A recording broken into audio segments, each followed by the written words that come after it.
Hi, I'm Deborah Dahab, and I'm an expat coach and intercultural psychologist. And I'm here to talk about the importance of a support group when living abroad.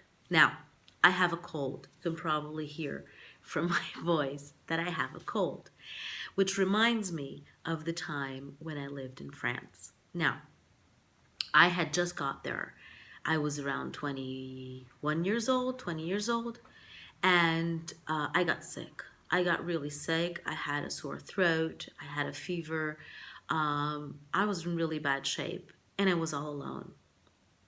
I remember going to the doctor with my dictionary in hand because I didn't know how to say throat in French at the time, which I do now. Gosh, malagash. But my point here is that it was really hard. Getting sick alone in a foreign country, not speaking the language, was really hard. Ultimately, I got the care, I took antibiotics, and I got well. But one thing that really made a difference was having a friend. Now, at the university where I went, they assigned buddies. So it were people who helped foreigners when they just got there. And my buddy was this very nice French guy. His name was Guillaume, and he was instrumental in me feeling better.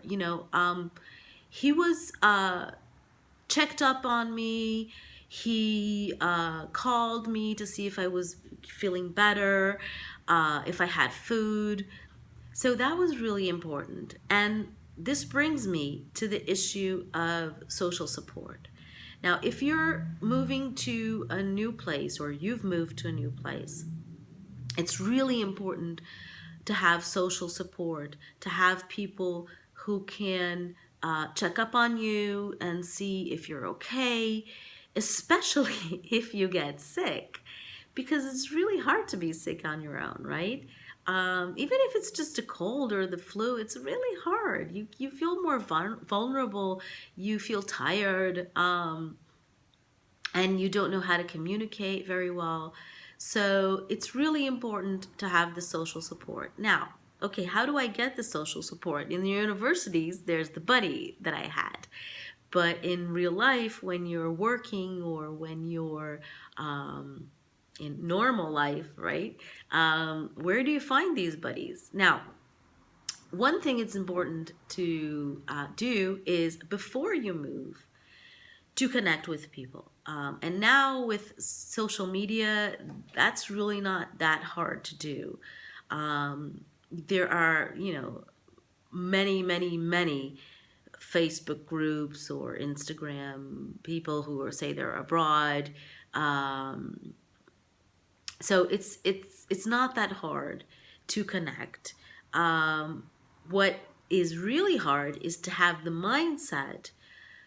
Sometimes it's hard to have the mindset of being open and vulnerable. You see, you're going to have to create friendships from scratch.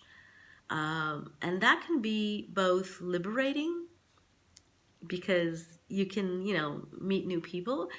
And that also can be tiring because, you have to tell your story hundreds and hundreds of times. I'm exaggerating. You have to tell your story many, many times. And that sometimes can be tiring.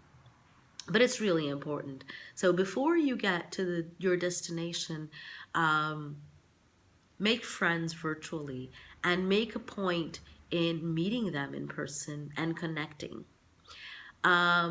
Another thing I'd like to share is that in order to receive attention, it's also fundamental to give attention.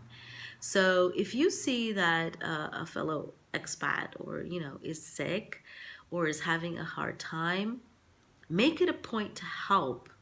Make it a point to, even go out of your way to make sure this person is comfortable, has the resources she needs. That's really important because when you give attention, when you give support, you will receive it when you need it.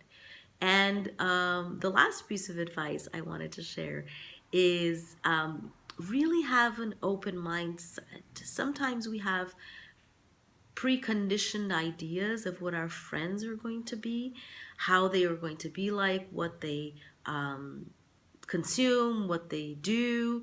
And, when you shift cultures, sometimes these truths are different.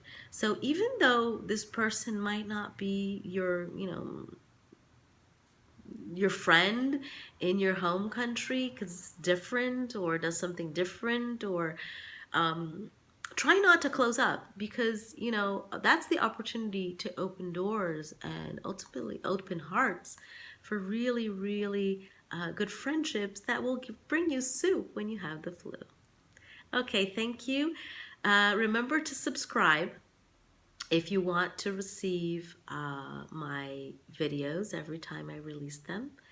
And get in touch if you have any questions, or if you'd like a one-on-one consultation for individual sessions or for group sessions in intercultural coaching. Bye.